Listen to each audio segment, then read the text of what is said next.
Hi everyone, welcome back to Swathi's kitchen. ನಾನಿವತ್ತು ಸಂಜೆ tea time ಸ್ನ್ಯಾಕ್ಸ್ಗೆ ಅಂತ ಮೊಟ್ಟೆ ಬೋಂಡನ ಮಾಡ್ತಿದ್ದೀನಿ.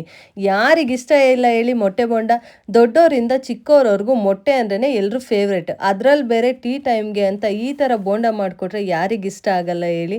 ಹಾಗಾದರೆ ಹೇಗೆ ಮಾಡಿದೆ ಅಂತ ನೋಡೋಣವಾ? ನಾನಿಲ್ಲಿ 1 ಕಪ್ಪಷ್ಟು ಕಡಲೆ ಹಿಟ್ಟನ್ನು ತೊಗೊಂಡಿದ್ದೀನಿ. ನೆಕ್ಸ್ಟ್ 1 ಟೇಬಲ್ ಸ್ಪೂನಷ್ಟು ಅಕ್ಕಿ ಹಿಟ್ಟನ್ನ ಇದಕ್ಕೆ ಸೇರಿಸ್ಕೊತಿದ್ದೀನಿ. ಅಕ್ಕಿ ಹಿಟ್ಟನ್ನ ಹಾಕೊಳ್ಳೋದ್ರಿಂದ ಬೋಂಡ ತುಂಬ ಕ್ರಿಸ್ಪಿಯಾಗಿ ತುಂಬ ಚೆನ್ನಾಗಿ ಬರುತ್ತೆ. ಅದಕ್ಕೆ ಸ್ವಲ್ಪ ಅಕ್ಕಿ ಹಿಟ್ಟನ್ನ ಸೇರಿಸ್ಕೋಬೇಕಾಗುತ್ತೆ.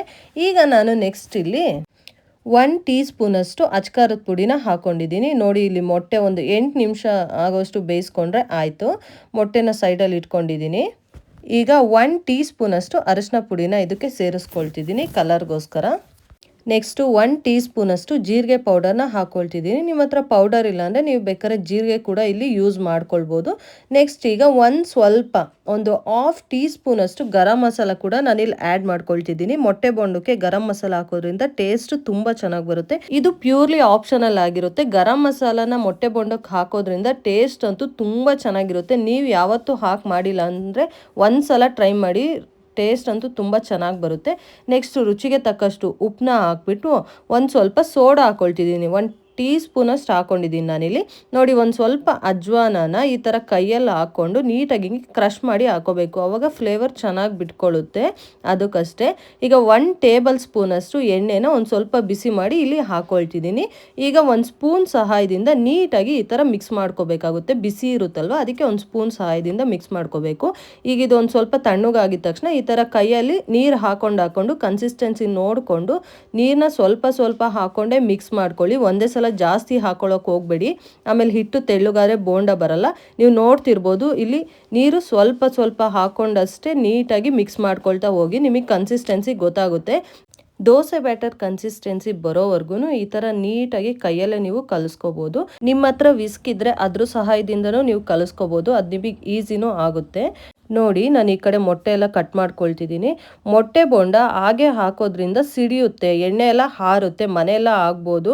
ನಾನು ತುಂಬ ಸಲ ಮೊಟ್ಟೆ ಬೋಂಡ ಟ್ರೈ ಮಾಡಿದ್ದೀನಿ. ಏನಕ್ಕೆ ಅಂತ ನನಗೂ ಗೊತ್ತಿರಲಿಲ್ಲ. ಈ ಸೂಪರ್ ಟಿಪ್ ನೀವು ಯೂಸ್ ಮಾಡೋದ್ರಿಂದ ಮೊಟ್ಟೆ ಬೋಂಡ ಸಿಡಿಯಲ್ಲ, ನೀಟಾಗಿ ಬರುತ್ತೆ. ಈ ಥರ ಮೊಟ್ಟೆಗೆ ಚುಚ್ಕೋಬೇಕು, ತುದಿಯಿಂದ ಈ ಥರ ಎಲ್ಲ ನೀಟಾಗಿ ಚುಚ್ಕೊಳ್ಳೋದ್ರಿಂದ ಮೊಟ್ಟೆ ಬೋಂಡ ಮಾಡ್ಬೇಕಾದ್ರೆ ಸಿಡಿಯೋಲ್ಲ. ಇದೊಂದು ಟಿಪ್ ಅಂತ ಇಟ್ಕೊಳ್ಳಿ. ಯಾವಾಗಲೇ ಆದರೂ ಮೊಟ್ಟೆ ಬೋಂಡ ಮಾಡ್ಬೇಕಾದ್ರೆ ಈ ಥರ ಚುಚ್ಚಿಬಿಟ್ಟು ಹಾಕೋದ್ರಿಂದ ಮೊಟ್ಟೆ ಬೋಂಡ ಸಿಡಿಯೋಲ್ಲ. ನೋಡಿ, ನಾನು ಈ ಕಡೆ ಎಣ್ಣೆ ಕಾಯೋಕೆ ಇಟ್ಕೊಂಡಿದ್ದೆ. ಈ ಥರ ಸ್ಪೂನ್ ಸಹಾಯದಿಂದ ನೀವು ಹಾಕೊಳ್ಳೋದ್ರಿಂದ ನೀಟಾಗಿ ಹಾಕ್ಬೋದು. ಕೈಯಲ್ಲಾದರೆ ಅಷ್ಟು ನೀಟಾಗಿ ಬರಲ್ಲ, ಒಳಗಡೆ ಇರೋ ಎಲ್ಲೋ ಪಾರ್ಟ್ ಎಲ್ಲ ಹೊರಗೆ ಬಂದುಬಿಡುತ್ತೆ. ಸೊ ನಾನು ಈ ಥರ ನೋಡಿ ತೋರಿಸ್ತಿದ್ದೀನಿ. ನೋಡಿ, ಈ ಥರ ಸ್ಪೂನ್ ಸಹಾಯದಿಂದ ಹಾಕೋಬೇಕಾಗುತ್ತೆ ಬೋಂಡ ಎಲ್ಲ. 1 by 1 ಬೋಂಡನ ನೀಟಾಗಿ ಹಾಕೊಳ್ಳಿ, ಯಾಕಂದರೆ ಮೊಟ್ಟೆ ತುಂಬ ಸೂಕ್ಷ್ಮ ಇರುತ್ತೆ. ಕೈಯಲ್ಲಿ ಹಾಕೋದು ಸ್ವಲ್ಪ ಕಷ್ಟನೇ, ಎಲ್ಲ ಮುರಿದ್ಕೊಬಿಡುತ್ತೆ ಮೊಟ್ಟೆ. ಅದಕ್ಕೆ ನೋಡಿ, ನಾನು ಈ ಥರ 1 by 1 ಸ್ಪೂನ್ ಸಹಾಯದಿಂದ ನೀಟಾಗಿ ಹಾಕ್ಕೊಳ್ತಿದ್ದೀನಿ. ಇದೊಂದು ಸ್ವಲ್ಪ ಅಂದರೆ 1 ನಿಮಿಷ ಬೇಯ್ಕೊಂಡ್ಮೇಲೆ ಈ ಥರ ತಿರುಗಿಸಿ ಹಾಕ್ಕೊಳ್ಳಿ. ನಾನಿಲ್ಲಿ ಮೀಡಿಯಮ್ ಟು ಹೈ ಫ್ಲೇಮ್ ಮಧ್ಯೆ ಎಣ್ಣೆನ ಉರಿ ಇಟ್ಕೊಂಡಿದ್ದೀನಿ. ನೋಡಿ, ನೀಟಾಗಿ ಬೇಯುತ್ತೆ. 1-2 ನಿಮಿಷದಲ್ಲೆಲ್ಲ ಬೆಂದೋಗ್ಬಿಡುತ್ತೆ. ತುಂಬಾ ಟೇಸ್ಟಿಯಾಗಿರುತ್ತೆ. ನೀವು ಮಕ್ಳಿಗೆ ಮಾಡಿಕೊಡ್ಬೋದು. ಎಷ್ಟು ಚೆನ್ನಾಗಿರುತ್ತೆ ಅಂತೀರ ಟೀ ಟೈಮ್ಗಂತೂ. ಯಾವ ಬೋಂಡ ಇಷ್ಟ ಇಲ್ಲ ಅಂದರೂ ಓಕೆ, ಬಟ್ ಮೊಟ್ಟೆ ಬೋಂಡ ಇಷ್ಟ ಇಲ್ಲ ಅಂತ ಯಾರು ಹೇಳಲ್ಲ. ಅಷ್ಟು ಟೇಸ್ಟ್, ಅಷ್ಟು ಚೆನ್ನಾಗಿ ಬಂದಿರುತ್ತೆ. ನೀವು ಬೇಕಾದ್ರೆ ಒಂದ್ಸಲ ಟ್ರೈ ಮಾಡಿ. ನೋಡಿ, ಈಗ ನೆಕ್ಸ್ಟ್ ಬ್ಯಾಚ್ ಕೂಡ ನಾನು ಹಾಕ್ಕೊಳ್ತಿದ್ದೀನಿ. ಈ ಥರ ಹಾಕ್ಕೊಂಡು ನೋಡಿ, ನಿಮಗೆ ಯಾವತ್ತೂ ಮೊಟ್ಟೆ ಬೋಂಡ ಮಾಡೋಕ್ಕೆ ಬರದೇ ಇರೋರು ಕೂಡ ಈಸಿಯಾಗಿ ಮಾಡ್ಕೊಂಡು ಬಿಡ್ಬೋದು. ಅಷ್ಟು ಈಸಿಯಾಗಿ ಮಾಡ್ಬೋದು ಈ ಟಿಪ್ಸ್ನೆಲ್ಲ ನೀವು ಯೂಸ್ ಮಾಡೋದ್ರಿಂದ. ಅಷ್ಟು ಚೆನ್ನಾಗಿ ಮೊಟ್ಟೆ ಬೋಂಡ ಕೂಡ ಬರುತ್ತೆ. ಎಲ್ಲೂ ಇದು ಫೇಲ್ ಆಗಲ್ಲ, ಹಾಳಾಗಲ್ಲ, ಅಂಟ್ಕೊಳ್ಳಲ್ಲ, ಮೊಟ್ಟೆಗಳು ಮುರ್ಕೊಳ್ಳಲ್ಲ, ಹಾಗೆ ಮೊಟ್ಟೆ ಸಿಡಿಯಲ್ಲ. ಮೇಯ್ನ್ ಅದೇ ಮೊಟ್ಟೆ ಬೋಂಡ ಮಾಡೋರಿಗೆಲ್ಲ ಏನು ಪ್ರಾಬ್ಲಮ್ ಆಗುತ್ತೆ ಅಂದರೆ ಸಿಡಿಯುತ್ತೆ, ಎಣ್ಣೆ ಎಲ್ಲ ಹಾರಿಬಿಡುತ್ತೆ, ಒಂದೊಂದು ಸಲ ಬಾಣಲಿನೇ ಕೆಳಗೂ ಬಿದ್ದೋಗ್ಬಿಡುತ್ತೆ, ಅದು ಪ್ರಾಬ್ಲಮ್ ಆಗುತ್ತೆ. ಅದಕ್ಕೆ ಮೊಟ್ಟೆ ಬೋಂಡ ಮಾಡೋದೇ ತುಂಬ ಕಷ್ಟ ಅಂತ ಎಲ್ಲರೂ ಹೇಳೋದು. ನೋಡಿ ಎಷ್ಟು ಚೆನ್ನಾಗಾಗಿದೆ. ನನಗೆ ಇಲ್ಲಿ ಒಟ್ಟು ನಾನು 7 ಮೊಟ್ಟೆ ತೊಗೊಂಡಿದ್ದೆ. ಒಟ್ಟು 14 ಬೋಂಡ ನಾನಿಲ್ಲಿ ಮಾಡ್ಕೊಂಡಿದ್ದೀನಿ. ನೀವು ಬೇಕಂದರೆ 1 ಮೊಟ್ಟೆಯಲ್ಲಿ 4 ಪೀಸ್ ಬೇಕಾದ್ರೂ ಮಾಡ್ಕೊಳ್ಳಿ. ನಿಮ್ಗೆ ಹೇಗೆ ಅನುಕೂಲ ಆಗುತ್ತೋ ಆ ಥರ ಮಾಡ್ಕೊಳ್ಳಿ.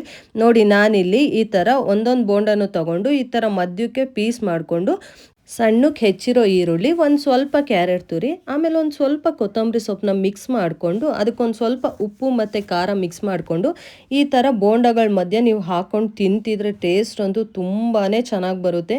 ಇದ್ರ ಜೊತೆ ನೀವು ಪುದೀನ ಚಟ್ನಿ ಕೂಡ ನೀವು ಟ್ರೈ ಮಾಡಿ ನೋಡಿ ಎಷ್ಟು ಚೆನ್ನಾಗಿ ಬರುತ್ತೆ ಅಂತ. ಇವತ್ತಿನ ರೆಸಿಪಿ ಇಷ್ಟೇ. ಮಕ್ಕಳಿಗಂತೂ ತುಂಬಾ ಇಷ್ಟ ಆಗುತ್ತೆ. ಆರಾಮಾಗಿ ನೀವು ಒಂದು 5 ನಿಮಿಷದಲ್ಲಿ ಇದನ್ನು ಮಾಡ್ಕೊಳ್ಬಿಡ್ಬೋದು. ರೆಸಿಪಿ ಇಷ್ಟ ಆದರೆ ಪ್ಲೀಸ್ ಸಬ್ಸ್ಕ್ರೈಬ್ ಮಾಡಿಕೊಂಡು ಪಕ್ಕದಲ್ಲೇ ಇರೋ ಬೆಲ್ ಐಕಾನ್ ಕ್ಲಿಕ್ ಮಾಡೋದನ್ನ ಮರಿಬೇಡಿ. Thank you for watching. Bye.